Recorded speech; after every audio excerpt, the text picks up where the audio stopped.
Bienvenidos al cuarto video del capítulo 13 de Crystal Clear Electronics 2. Los episodios anteriores fueron principalmente teóricos, pero en las próximas partes añadiremos algunos ejemplos prácticos. Para ello, utilizaremos una placa de pruebas, que pueden ver aquí. En esta herramienta podemos encontrar el sensor de luz, un termómetro y el sensor de humedad. Puedes utilizar estos sensores en el panel escribiendo y leyendo sus registros, y la comunicación se realiza a través del bus I²C, que ya conoces del capítulo 8. Relacionado con este capítulo, hay 4 proyectos de ejemplo a través de los cuales nos gustaría explicar el funcionamiento de los sensores.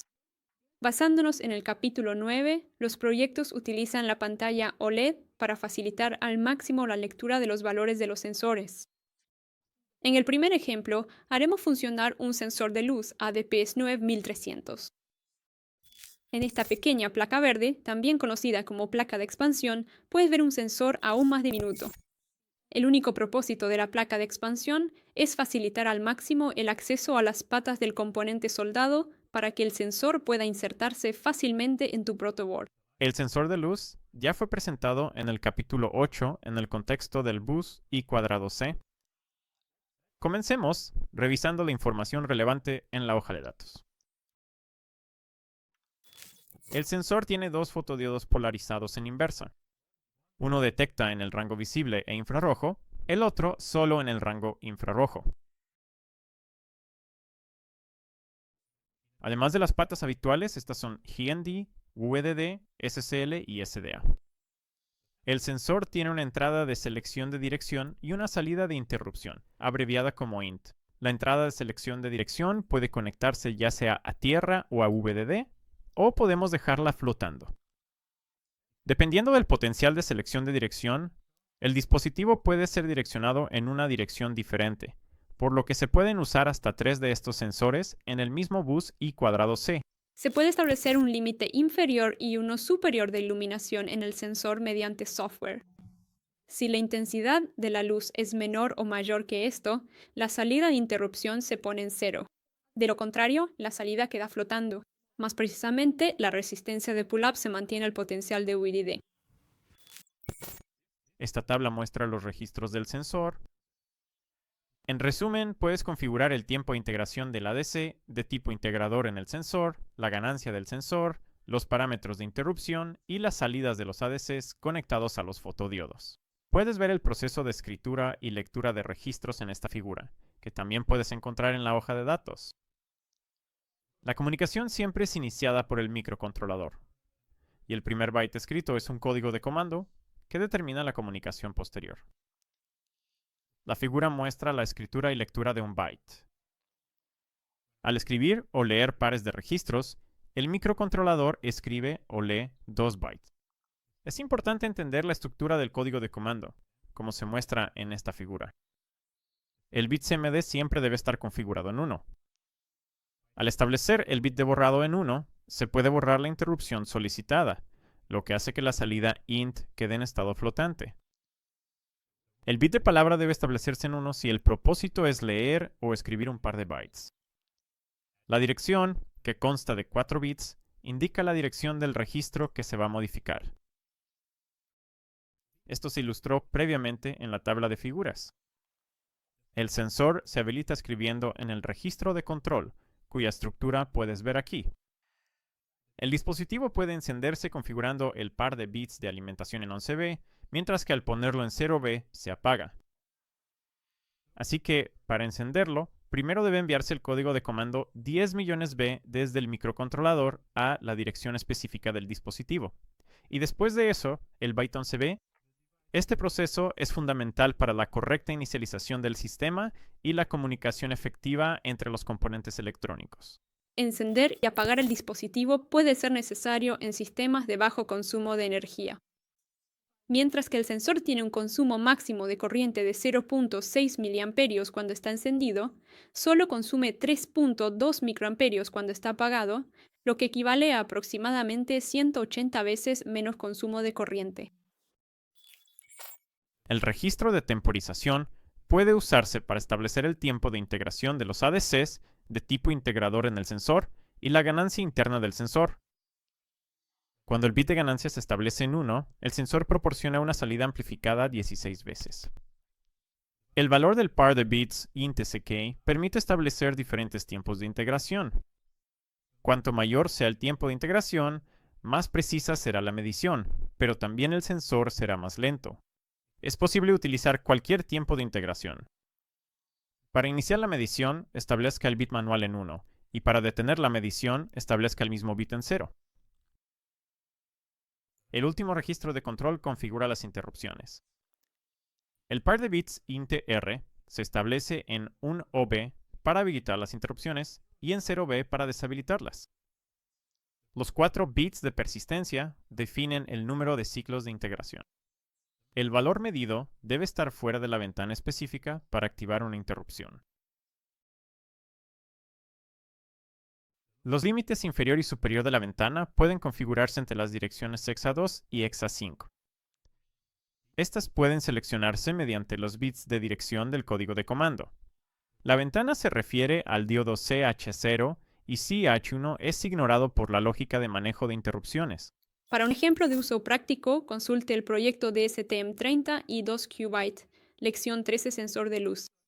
Los archivos LightSensor H y LightSensor C contienen el código necesario para utilizar el sensor. Una nueva característica en la interfaz de configuración de CubeMX es que la pata PFOXO del microcontrolador se configura en modo GPIO-Ext8 para detectar interrupciones. El estado predeterminado de la entrada de interrupción es uno lógico, que el sensor de luz lleva a 0 lógico en caso de una interrupción, por lo que se requiere la detección de un flanco descendente. La configuración también se muestra en la pantalla. Las interrupciones pueden habilitarse en la pestaña NV y el entorno de desarrollo generará automáticamente los fragmentos de código necesarios. El evento asociado con la interrupción puede especificarse en la función de callback HAL-GPIO-Ext. STM30 y 2QByte solo crea, es decir, declara esta función, pero no la coloca en el archivo main C. Por ejemplo, en la función de callback HAL-GPIO-Ext, se puede contar la cantidad de interrupciones recibidas como ejemplo, lo cual luego puede escribirse en la pantalla. En la función principal, después de las inicializaciones habituales, primero se debe definir la dirección I2C del sensor. A esto le sigue habilitar el sensor, configurar la ganancia y el tiempo de integración de los ADC y finalmente habilitar y configurar las interrupciones. En el bucle infinito while true, el programa primero solicita el valor de iluminación en lux y luego los valores medidos por los diodos del sensor de luz por separado. Para poder mostrarse en la pantalla, los valores en bruto deben convertirse en cadenas de caracteres, por ejemplo, utilizando la función sprintf. El siguiente paso es mostrar los valores en bruto y el contador de las interrupciones recibidas. Al final del ciclo, es necesario llamar a LightSensor, clearInterrupt, para limpiar cualquier nueva interrupción que pueda llegar mientras el microcontrolador está atendiendo a la interrupción que ya ha sido recibida, de modo que pueda detectar el nuevo flanco de la pata PIV8 que está activa. El programa utiliza el valor de retorno de las funciones LightSensor para comprobar el éxito de la comunicación. Si el acceso al sensor no fue exitoso, se encienden los LEDs del panel. Antes de entrar en más detalles sobre la función y el funcionamiento de cada función en el programa, intentemos ver si podemos ejecutar el programa en absoluto. No olvides modificar la asignación de pines según el microcontrolador que estés utilizando basándote en lo que aprendiste anteriormente. Para este programa, necesitas configurar correctamente 4 salidas GPIO, una entrada de interrupción y un canal I²C, que es como te comunicas con el sensor y la pantalla OLED. Una vez que hayas hecho eso, todo lo que tienes que hacer es cargar el programa en el microcontrolador. Si todo se ha hecho correctamente, la pantalla mostrará la información que necesitas. Verás el valor de brillo en lux. Como ya se mencionó, el dispositivo también contiene 2 canales de fotosensores. El canal 0 es sensible a un espectro más amplio, incluyendo el rango de luz visible, mientras que el canal 1 es más sensible a un rango infrarrojo más estrecho. También puedes ver los valores de los registros para estos 2 canales. En la parte inferior puedes leer la cantidad de interrupciones recibidas. Ese es el número de veces que la luminancia medida ha estado fuera de los límites mínimos y máximos preestablecidos. Puedes ver cómo cambian los valores medidos si, por ejemplo, se cubre el sensor de luz y se permite que llegue menos luz al detector. Este sensor incluso puede usarse para comprobar si el control remoto de un televisor, radio o incluso de un aire acondicionado tiene batería o no.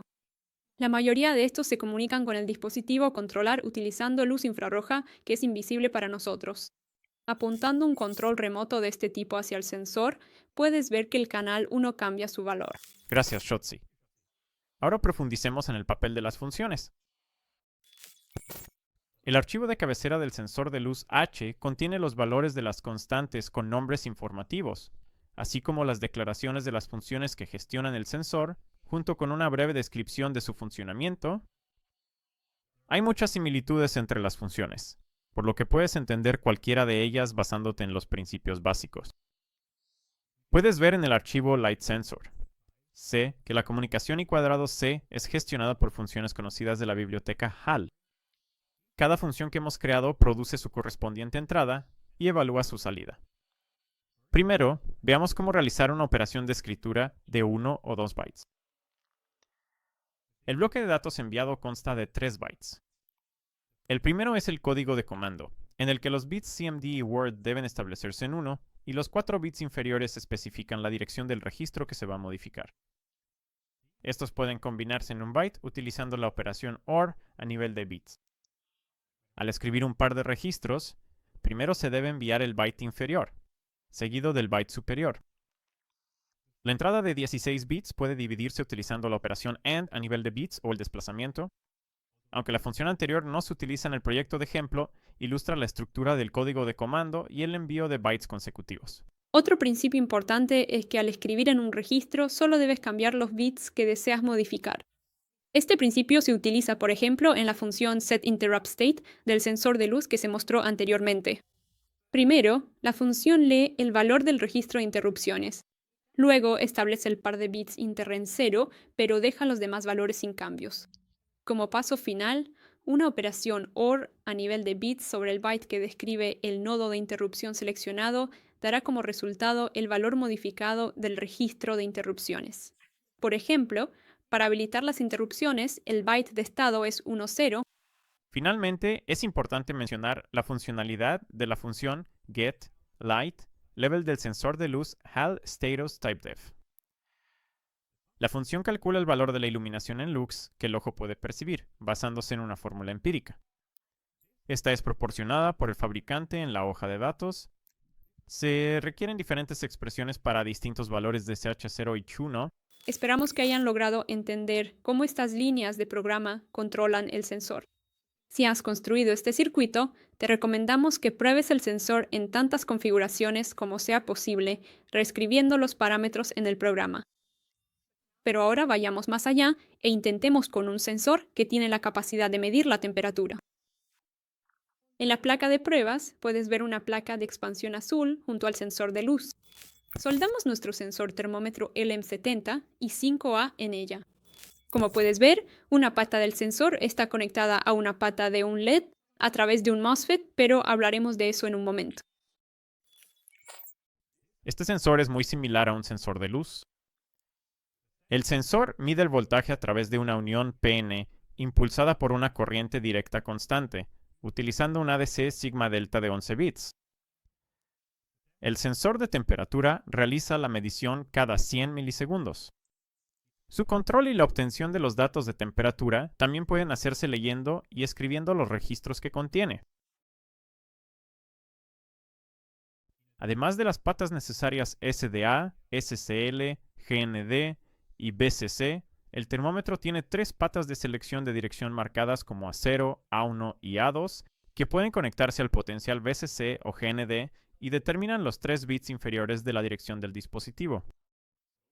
Así que en el mismo bus I²C se pueden usar un total de 8 sensores como este. Ahora hemos conectado estas patas al potencial GND. La salida OS, de apagado por sobretemperatura, del sensor es similar a la salida de interrupción del sensor de luz. Para ilustrar el funcionamiento, la salida OS en la placa de pruebas conmuta un LED a través de un FET, como pudiste ver en el circuito construido anteriormente. La salida OS es de drenaje abierto y por lo tanto queda flotando en estado inactivo. Por eso necesitaremos una resistencia de pull-up. Puede funcionar en dos modos. Estos son los modos de interrupción y comparador. Para ilustrar esto, veamos un diagrama. En el modo comparador, por ejemplo, se puede usar para controlar un ventilador de enfriamiento, de modo que se active cuando la temperatura medida sea mayor que TOS y permanezca activo hasta que sea menor que DIST. En el modo de interrupción, si la temperatura medida sale de la ventana preestablecida, la salida OS se activa y permanece activa hasta que se lea cualquier registro. El límite inferior de la ventana está contenido en el registro TIST y el límite superior en el registro TOS. Así que, a diferencia del sensor de luz, no hay una instrucción dedicada para limpiar la interrupción. Según la hoja de datos, si una temperatura medida superior a TOS activa la salida OS, la siguiente activación solo puede ser provocada por una temperatura inferior a TIST, y viceversa. Esto puede ser información importante para aplicaciones prácticas. Como puedes ver en el diagrama de bloques, el sensor de termómetro tiene varios registros que se pueden leer y escribir para controlar el dispositivo. El primer paso en la comunicación es determinar a qué registro quieres escribir o leer. Para el sensor de luz, esto se hace mediante los 4 bits inferiores del código de comando. Para el termómetro, esto se llama el registro puntero en la hoja de datos. Los 2 bits inferiores del registro puntero se utilizan para seleccionar el registro al que se va a escribir. A diferencia del byte de código de comando del sensor de termómetro, el registro puntero es realmente solo un indicador. Por ejemplo, para modificar el registro DIST, el microcontrolador debe primero enviar el byte 10 a la dirección del sensor, luego el byte inferior de DIST y después el byte superior. Al comunicarse con el sensor, no es necesario especificar si se leen o escriben 1 o 2 bytes. El registro de configuración contiene los ajustes del sensor. El bit B0 puede usarse para poner el dispositivo en modo de suspensión, en cuyo caso no realizará ninguna medición y su salida OS permanecerá sin cambios. El bit B1 determina el modo OS y el bit B2, la salida OS activa. Los bits B3 a B4 determinan la cantidad de veces consecutivas que la temperatura medida debe estar fuera de la ventana de temperatura especificada, en el mismo lado para que se active la salida OS. En la tabla que se muestra aquí, los valores marcados con una estrella son los valores predeterminados al encender el dispositivo. Es importante que el sensor se reinicie cuando se apaga la alimentación. No se muestra en la tabla, pero otro valor predeterminado al reiniciar el dispositivo es que el TOS, el umbral superior de temperatura, se establece en 80 grados Celsius, mientras que el umbral inferior se establece en 75 grados Celsius. Los 11 bits superiores del registro de temperatura almacenan la temperatura medida en un sistema numérico de complemento A2, con una resolución de 0.125 grados Celsius. En otras palabras, un octavo de grado Celsius. Afortunadamente, no tenemos que preocuparnos por el complemento A2, porque la unidad ALU del microcontrolador puede manejarlo. Si el valor del registro comienza con 0, los datos binarios representan un número positivo, y si comienza con 1, es un número negativo. Para convertir un número negativo a otro sistema numérico, primero invierte el valor del registro bit por bit y luego suma un bit. Por ejemplo, si los 11 bits superiores del registro son 11.100, 10.101, 1.110, entonces esta es una temperatura negativa. Al invertirlos bit por bit, se obtiene 1.010.001. Agrega un bit, así que el resultado binario será 101.010, que es igual a 82, entonces 82 por 1, 8, y luego multiplicado por menos 1. La temperatura medida es menos 10 y un cuarto de grado Celsius. Si consideras que necesitas repasar los conocimientos sobre binario y otros sistemas numéricos, puedes descargar y abrir el primer capítulo de Crystal Clear Electronics, uno desde nuestros sitios web o en tu aplicación móvil CC. Los registros TIST y TOS también son de 2 bytes, pero solo los 9 bits superiores contienen información, con una resolución de medio grado Celsius, también en representación de complemento A2. El uso práctico del termómetro se demuestra en el proyecto SCM30 y 2QBID llamado Lecture 3 Temperature Sensor. El código necesario para utilizar el sensor se encuentra en los archivos Temperature Sensor H y Temperature Sensor C. La función principal establece las temperaturas TIST y TOS después de las inicializaciones habituales. Probablemente necesitarás ajustar los valores a la temperatura del entorno del panel. Después de la configuración inicial, puedes ver cuál es la temperatura del sensor. Si configuras los valores de TIST, por ejemplo, 1 o 2 grados Celsius más altos, y la temperatura TOS incluso 1 grado Celsius más arriba, entonces puedes activar la salida OS con un soplido o el toque de tu dedo, lo que enciende el LED, controlado por el pin OS. En el ciclo infinito while, los valores medidos se leen y se muestran de manera similar a lo que se ve con el sensor de luz. Curiosamente, al dibujar el círculo del símbolo de Celsius, el programa tiene en cuenta el número de dígitos en la fracción de la temperatura y determina la posición del círculo en la pantalla. En el archivo de cabecera Temperature Sensor, H, puedes ver las constantes y funciones que necesitas usar. Al igual que con el sensor de luz, no podemos explicar todo en detalle sobre el sensor de temperatura, pero el archivo de cabecera tiene comentarios explicativos para ayudarte a usarlo. Los principios básicos discutidos para el sensor de luz también se aplican aquí, y como ejemplo veamos dos funciones: LM70 y 5AG Temperature y LM70 y 5AC TOS Temperature. En LM70 y 5AG Temperature se asume que el sensor solo mide valores positivos.